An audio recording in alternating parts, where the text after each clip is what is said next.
नमस्कार मंडळी, NGTV Marathi news चॅनलमध्ये तुम्हा सगळ्यांचं सहर्ष स्वागत करतो।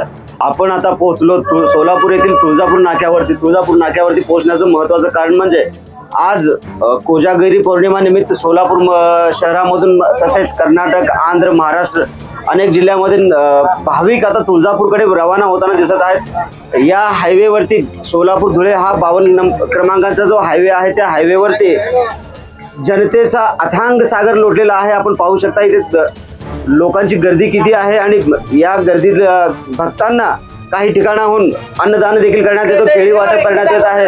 लोकांचा असा चांगल्या प्रकारे प्रतिसाद मिळताना दिसत आहे। आपण पाहू शकता लोकांची ही गर्दी डोळ्यांचे पारणे फेडणारी गर्दी आहे। अनेक भागातून लांबून प्रवास करत पायी चालत जाणारी भक्त मंडळी इथून तुळजापूरला निघालेत। आपण पाहू शकता इथे कसं अन्नदानाचं वाटप करत आहेत, केळीचं वाटप करताना इथे पाहू शकता भक्त लोकांना कोणत्याही प्रकारची गैरसोय होऊ नये म्हणून हजारोच्या संख्येने दानशूरांचे हात पुढे सरसावताना दिसत आहेत आणि अशामध्येच पोलीस प्रशासनाकडून चोख असा बंदोबस्त देखील ठेवण्यात आलेला आहे। या मार्गावरती जाताना कोणत्याही प्रकारचा अनुचित प्रकार घडू नये यासाठी जड वाहतूक देखील पोलीस प्रशासनाकडून बंद करण्यात आलेली आहे। सुरक्षेच्या कारणास्तव पोलीस प्रशासनाकडून चोख असा बंदोबस्त ठेवण्यात आलेला आहे।